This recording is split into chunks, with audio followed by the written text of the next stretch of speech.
سورۃ المنافقون. بسم اللہ الرحمن الرحیم. اذا جاءك المنافقون قالوا نشهد انك لرسول الله والله يعلم انك لرسوله والله يشهد ان المنافقين لكاذبون. شروع کرتی ہوں اللہ کے نام سے جو بے انتہا مہربان نہایت رحم فرمانے والا ہے. اے نبی، جب یہ منافق آپ صلی اللہ علیہ وسلم کے پاس آتے ہیں تو کہتے ہیں ہم گواہی دیتے ہیں کہ آپ یقیناً اللہ کے رسول ہیں. ہاں، اللہ جانتا ہے کہ تم ضرور اس کے رسول ہو، مگر اللہ گواہی دیتا ہے کہ یہ منافق قطعی جھوٹے ہیں. زبان سے تو کہتے تھے لیکن دل نہیں گواہی دیتا تھا ان کا، اس لیے ان کو جھوٹا کہا گیا. انہوں نے اپنی قسموں کو ڈھال بنا رکھا ہے اور اس طرح یہ اللہ کے راستے سے خود رکتے ہیں اور دنیا کو روکتے ہیں. کیسی بری حرکتیں ہیں جو یہ لوگ کر رہے ہیں. یہ سب کچھ اس وجہ سے ہے کہ ان لوگوں نے ایمان لا کر پھر کفر کیا، اس لیے ان کے دلوں پر مہر لگا دی گئی. اب یہ کچھ نہیں سمجھتے. وَإِذَا رَأَيْتَهُمْ تُعْجِبُكَ أَجْسَامُهُمْ، انہیں دیکھو تو ان کے جسم تمہیں بڑے شاندار نظر آئیں، بولے تو تم ان کی باتیں سنتے رہ جاؤ، مگر اصل میں یہ گویا لکڑی کے کندے ہیں جو دیوار کے ساتھ چن کے رکھ دیے گئے ہوں. یعنی یہ لوگ ویسے بہت صحت مند اور خوبصورت تھے لیکن لکڑیوں کے تختے کی طرح، جیسے اس کے اندر کوئی جذبات نہیں ہوتے، خوب کارونگ ہوئی ہوتی ہے، خوبصورت لگتا ہے لیکن اندر کچھ نہیں. اس سے ان کو تشبیہ دی گئی. جیسے لکڑی کے تختے میں روح نہیں ہوتی، ایسے ہی یہ بھی بغیر روح اور ایمان کے لاشوں کی طرح ہیں، بغیر عقل کے جسم ہے، کیونکہ عقل وہ ہے جو اللہ کی پہچان رکھتی ہو اور آخرت کو جانتی ہو. تو اس لیے ان کو لکڑیوں سے تشبیہ دی گئی اور معلوم نہیں کہ گھن زدہ ہیں یا ٹھوس ہیں. اور پھر یہ خاص طور پر کہا گیا کہ اگر یہ بات کریں تو آپ سنتے رہیں. حدیث میں آتا ہے کہ فحش گوئی اور زیادہ باتیں کرنا نفاق کے شعبے ہیں. ایک اور حدیث میں آتا ہے، ابو عثمان نہدی کہتے ہیں کہ میں حضرت عمر کے ساتھ تھا اور وہ لوگوں سے خطاب کر رہے تھے. کہتے ہیں کہ رسول اللہ صلی اللہ علیہ وسلم نے فرمایا، مجھے اپنی امت پر سب سے زیادہ ڈر اس منافق کا ہے جو زبان آور ہوتا ہے. عمر بن خطاب کہتے ہیں کہ نبی صلی اللہ علیہ وسلم نے فرمایا، میں اس امت کے ہر ایسے انسان سے ڈرتا ہوں جو منافق ہے، وہ حکمت کی باتیں کرتا ہے اور اس کا عمل ظلم ڈھانے والا ہے. یعنی ویسے بڑی خوبصورت باتیں کرتا ہے لیکن عمل اس کا کیا ہے؟ لوگوں کے ساتھ زیادتی اور زبردستی کا. تو دیکھیے کہ جب خاص طور پر دین کی تعلیم دینے والے اس طرح کرنے لگے کہ اپنے اخلاق سے اور اپنے معاملے سے دوسروں پہ ظلم ڈھائیں اور ویسے وہ بڑی لمبی لمبی تقریریں کریں، تو پھر آپ خود سوچئے کہ یہ منافقت نہیں تو کیا ہے. اسی پر تو اللہ تعالیٰ ناراض ہوتے کہ دوسروں کو کیا بتاتے اور خود کیا کرتے ہو. ہر زور کی آواز کو یہ اپنے خلاف سمجھتے ہیں. یہ پکے دشمن ہیں، ان سے بچ کے رہو. اللہ کی مار ان پر کدھر الٹے پھرائے جا رہے ہیں. اور جب ان سے کہا جاتا ہے کہ آؤ تاکہ اللہ کا رسول تمہارے لیے مغفرت کی دعا کرے تو سر جھٹکتے ہیں اور تم دیکھتے ہو کہ بڑے گھمنڈ کے ساتھ آنے سے رکتے ہیں. اے نبی، آپ چاہیں ان کے لیے مغفرت کی دعا کریں یا نہ کریں، ان کے لیے برابر ہے، اللہ ہرگز انہیں معاف نہیں کرے گا. اللہ فاسق لوگوں کو ہرگز ہدایت نہیں دیتا. یہ وہی لوگ ہیں جو کہتے ہیں رسول کے ساتھیوں پہ خرچ کرنا بند کر دو تاکہ یہ منتشر ہو جائیں، حالانکہ زمین اور آسمانوں کے خزانوں کا مالک اللہ ہی ہے. مگر یہ منافق سمجھتے نہیں ہیں. یہ کہتے ہیں کہ ہم مدینے واپس پہنچ جائیں تو جو عزت والا ہے وہ ذلیل کو وہاں سے نکال باہر کرے گا. اپنے آپ کو عزت والا سمجھتے اور نبی صلی اللہ علیہ وسلم اور ساتھیوں کو دوسری طرح. حالانکہ عزت تو اللہ اور اس کے رسول اور مومنوں کے لیے ہے، مگر یہ منافق جانتے نہیں. اے لوگو جو ایمان لائے ہو، تمہارے مال اور تمہاری اولادیں تمہیں اللہ کی یاد سے غافل نہ کر دیں، اور جو ایسا کریں گے وہی خسارے میں رہنے والے ہیں. یعنی اپنے گھر بار مال تجارت میں اتنے محب نہ ہو جانا کہ اللہ کی یاد بھول جاؤ، اللہ کی عبادت بھول جاؤ. جو رزق ہم نے تمہیں دیا ہے اس میں سے خرچ کرو اس سے پہلے کہ تم میں سے کسی کی موت کا وقت آ جائے، اور اس وقت وہ کہے کہ اے میرے رب، کیوں نہ تو نے مجھے تھوڑی سی مہلت اور دے دی کہ میں صدقہ دیتا اور صالح لوگوں میں شامل ہو جاتا. انتظار نہ کرے انسان، حالانکہ جب کسی کی مہلت عمل پوری ہونے کا وقت آ جاتا ہے تو اللہ اس کو ہرگز مزید مہلت نہیں دیتا، اور جو کچھ تم کرتے ہو اللہ اس سے باخبر ہے۔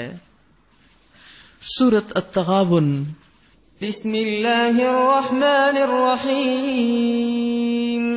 یسبح للہ ما فی السماوات وما فی الارض له الملک وله الحمد وهو على كل شيء قدیر۔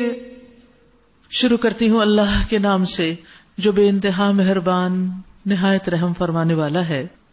اللہ کی تسبیح کر رہی ہے ہر وہ چیز جو آسمانوں میں ہے اور وہ جو زمین میں ہے، اسی کی بادشاہت ہے اور اسی کے لیے تعریف ہے، اور وہ ہر چیز پر قادر ہے۔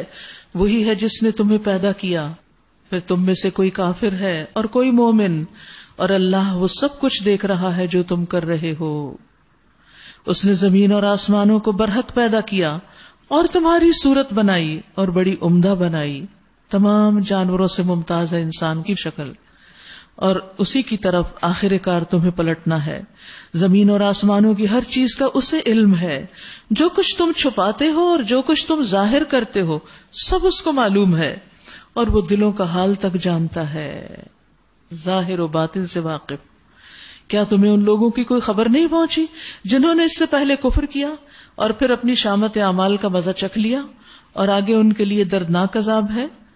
اس انجام کے مستحق وہ اس لیے ہوئے کہ ان کے پاس ان کے رسول کھلی کھلی دلیلیں اور نشانیاں لے کر آتے رہے، مگر انہوں نے کہا کیا انسان ہمیں ہدایت دیں گے؟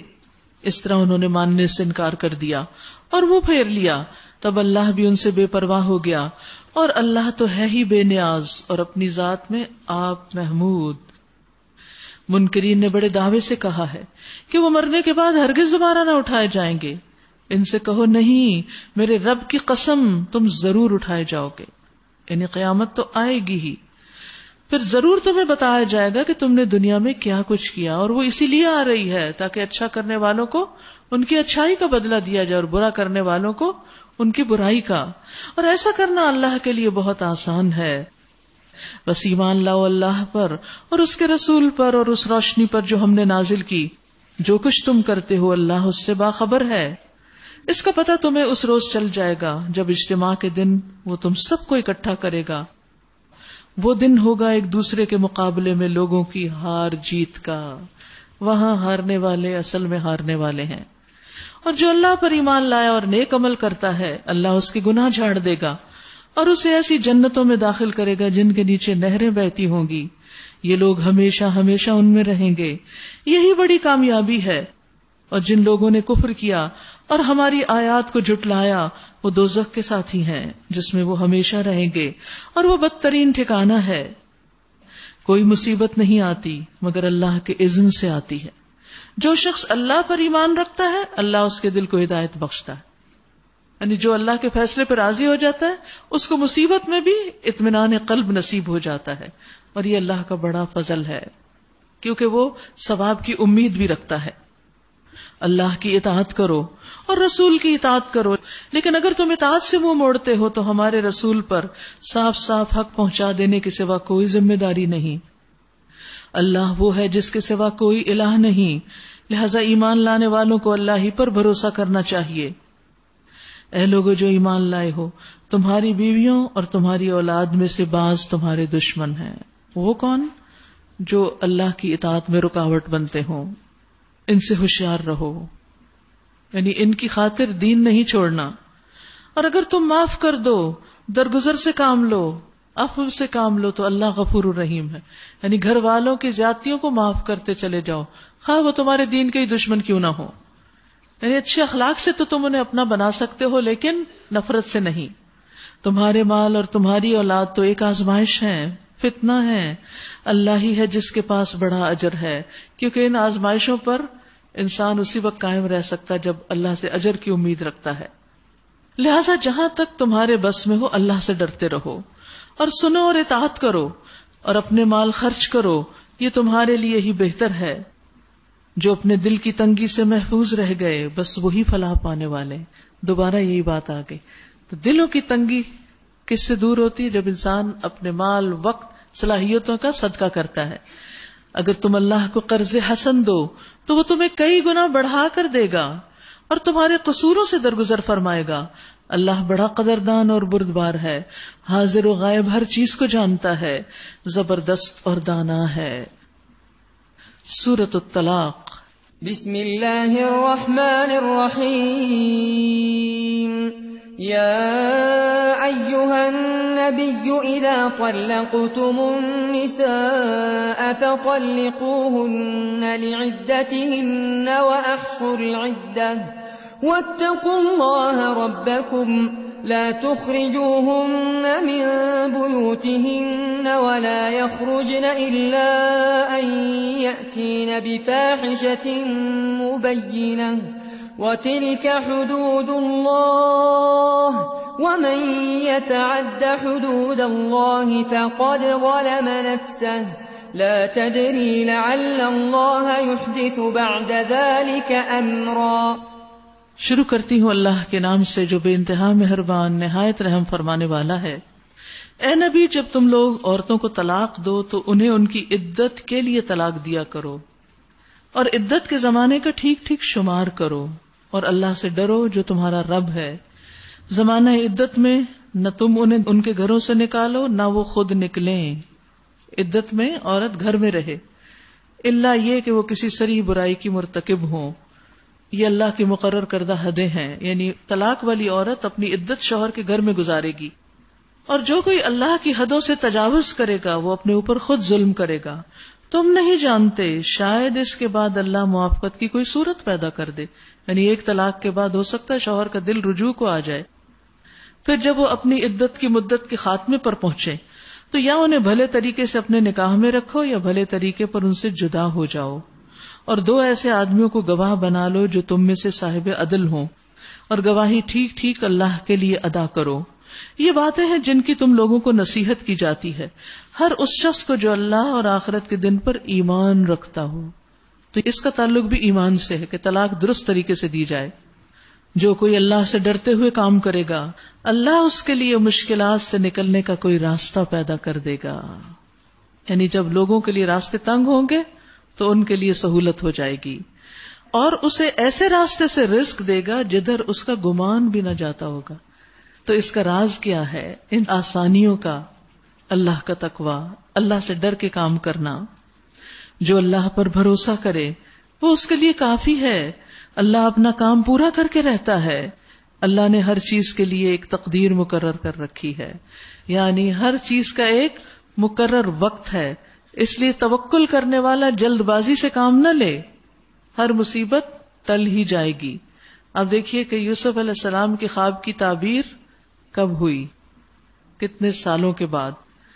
اور تمہاری عورتوں میں سے جو حیض سے مایوس ہو چکی ہوں ان کے معاملے میں اگر تم لوگوں کو کوئی شک لاحق ہے تو تمہیں معلوم ہو کہ ان کی عدت 3 مہینے ہے، اور یہی حکم ان کا ہے جنہیں ابھی حیض نہ آیا ہو.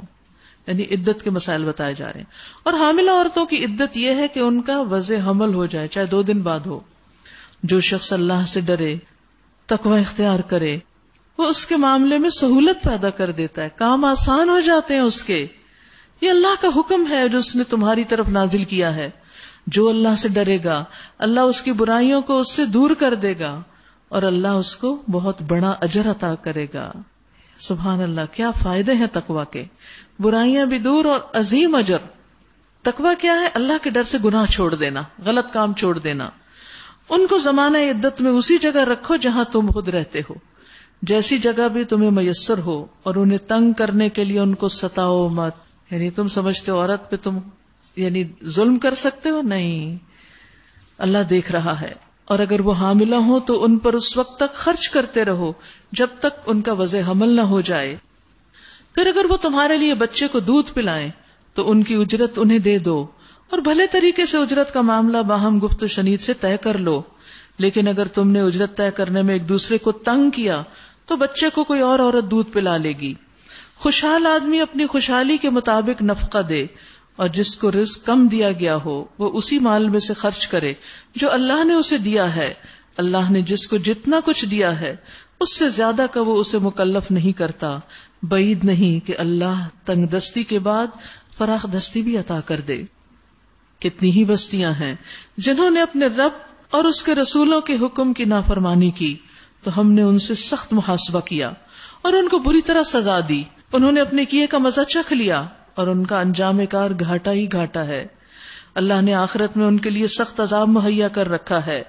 بس اللہ سے ڈرو اے صاحب عقل لوگو جو ایمان لائے ہو. اللہ نے تمہاری طرف ایک نصیحت نازل کر دی ہے، ایک ایسا رسول جو تم کو اللہ کی صاف صاف ہدایت دینے والی آیات سناتا ہے، تاکہ ایمان لانے والوں اور نیک عمل کرنے والوں کو تاریکیوں سے نکال کر روشنی میں لے آئے. کس کے ذریعے؟ آیات کے ذریعے. جو کوئی اللہ پر ایمان لائے اور نیک عمل کرے، اللہ اسے ایسی جنتوں میں داخل کرے گا جن کے نیچے نہریں بہتی ہوں گی. یہ لوگ ان میں ہمیشہ ہمیشہ رہیں گے. اللہ نے ایسے شخص کے لیے بہترین رزق رکھا ہے. اللہ وہ ہے جس نے 7 آسمان بنائے اور زمین کی قسم سے بھی انہی کی مانند ان کے درمیان حکم نازل ہوتا رہتا ہے. سبحان اللہ، ہر آسمان پر اللہ کا حکم نازل ہوتا ہے.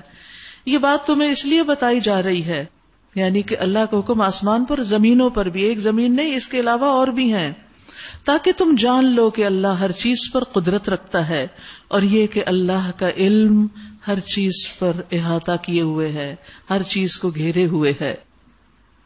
سورۃ التحریم.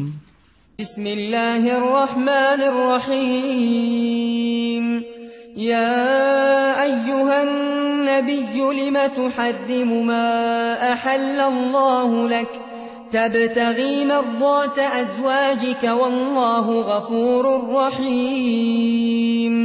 قد فرض اللہ لکم تحلۃ ایمانکم واللہ مولاکم وہو العلیم الحکیم. شروع کرتی ہوں اللہ کے نام سے جو بے انتہا مہربان نہایت رحم فرمانے والا ہے. اے نبی، آپ کیوں اس چیز کو حرام کرتے ہیں جو اللہ نے آپ کے لیے حلال کی؟ کیا اس لیے کہ تم اپنی بیویوں کی خوشی چاہتے ہو؟ اللہ معاف کرنے والا اور رحم کرنے والا ہے.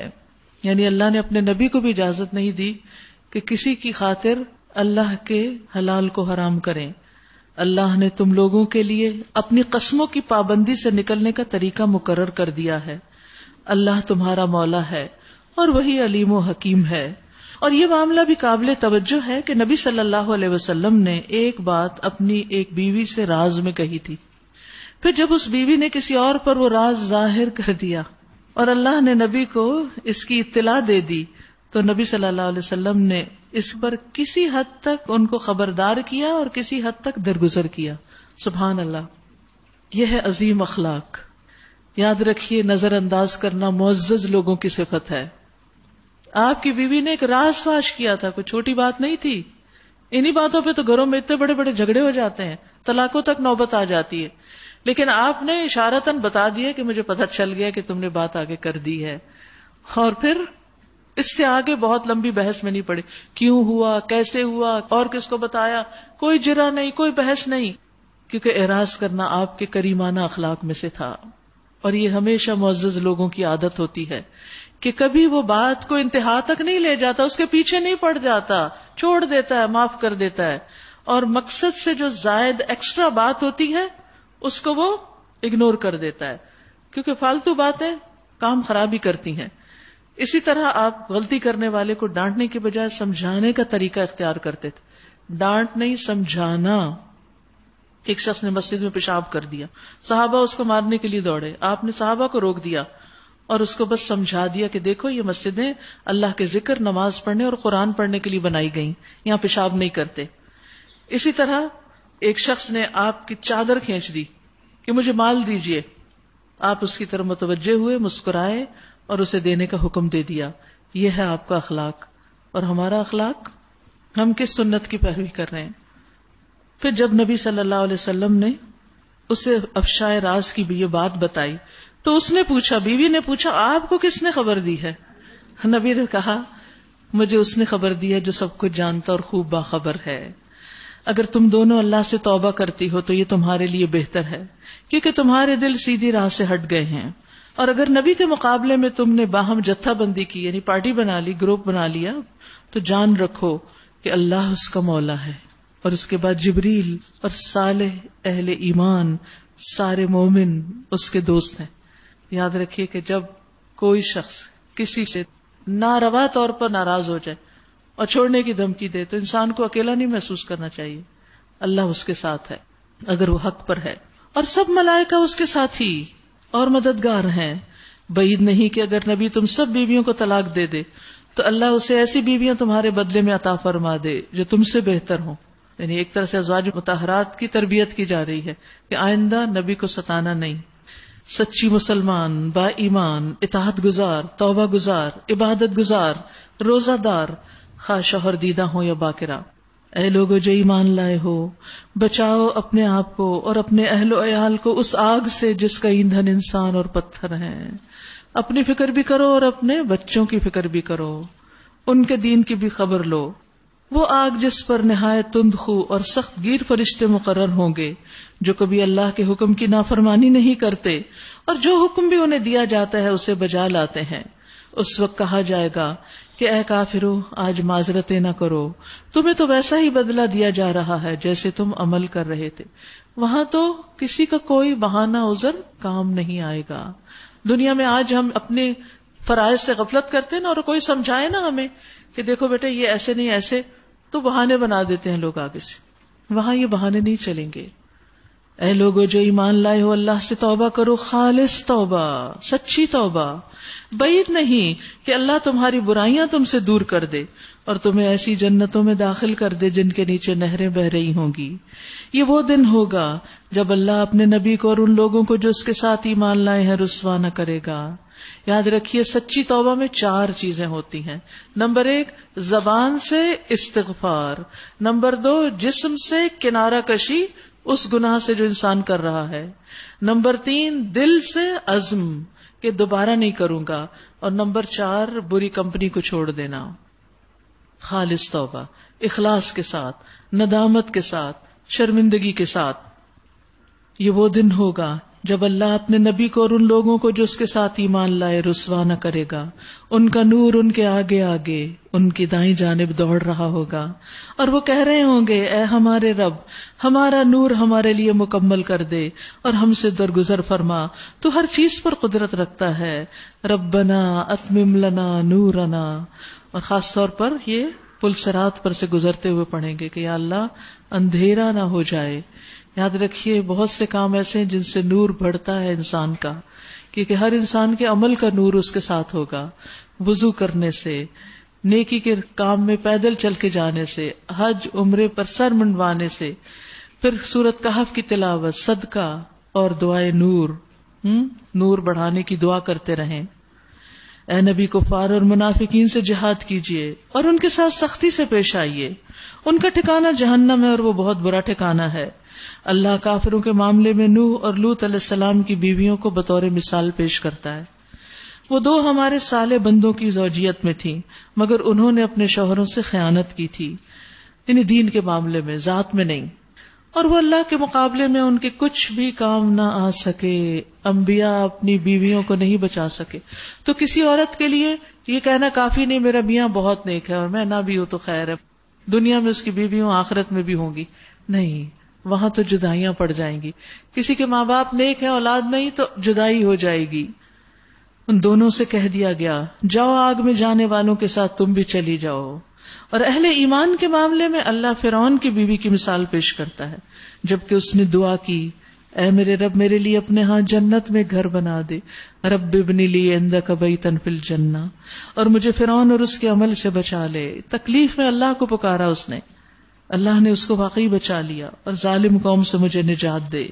اور عمران کی بیٹی مریم کی مثال دیتا ہے جس نے اپنی شرمگاہ کی حفاظت کی، پھر ہم نے اس کے اندر اپنی طرف سے روح پھونک دی، یعنی عیسیٰ علیہ السلام کی، اور اس نے اپنے رب کے ارشادات اور اس کی کتابوں کی تصدیق کی اور وہ اطاعت گزار لوگوں میں سے تھی. اللہ ہمیں بھی اطاعت گزار لوگوں میں شامل کر لے. اور آپ دیکھیے کہ یہاں خاص طور پر خواتین کا ذکر ہو رہا ہے کہ خواتین نے اپنے رب کی اطاعت کی تو کیا انجام ہوا ان کا، اور جب نافرمانی کی تو کیا انجام ہوا. دعاؤں کی کتاب نکال لیجیے. چلیے پیج 41 دعا کرتے ہیں. سبحان اللہ والحمد للہ ولا الہ الا اللہ واللہ اکبر. رب اعنی ولا تعن علی وانصرنی ولا تنصر علی وامکر لی ولا تمکر علی واہدنی ویسر لی الہدی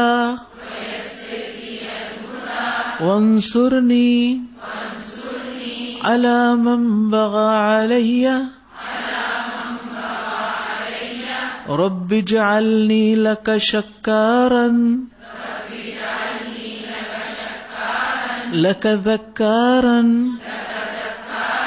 لک رہابا لک مطواعا لک مخبتا الیک اواہا منیبا رب تقبل توبتی واغسل حوبتی وأجب دعوتی وثبت حجتی وسدد لسانی واہد قلبی واسلل سخیمۃ صدری. اے میرے رب میری مدد فرما اور میرے خلاف مدد نہ کر، مجھے غلبہ دے اور میرے اوپر غلبہ نہ دے، میرے لیے تدبیر کر اور میرے خلاف تدبیر نہ کر، مجھے ہدایت دے اور میرے لیے ہدایت کو آسان بنا دے، میری مدد کر اس کے خلاف جو مجھ پہ زیادتی کرے. اے میرے رب مجھے اپنا بہت شکر کرنے والا، بہت ذکر کرنے والا، بہت ڈرنے والا، بہت اطاعت کرنے والا، بہت عاجزی کرنے والا بنا دے، اپنی طرف آہیں بھرنے والا، رجوع کرنے والا بنا دے. اے میرے رب میری توبہ قبول کر اور میرے گناہ دھو ڈال، میری دعا قبول کر لے، میری دلیل کو ثابت رکھ، میری زبان سیدھی رکھ اور میرے دل کو ہدایت دے دے اور میرے سینے سے کینے کو نکال دے. اللہم رب السماوات السبع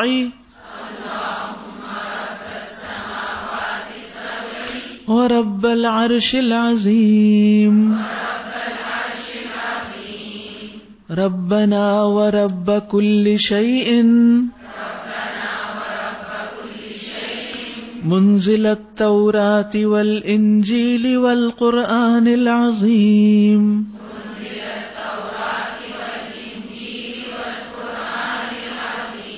أنت الأول فليس قبلك شيء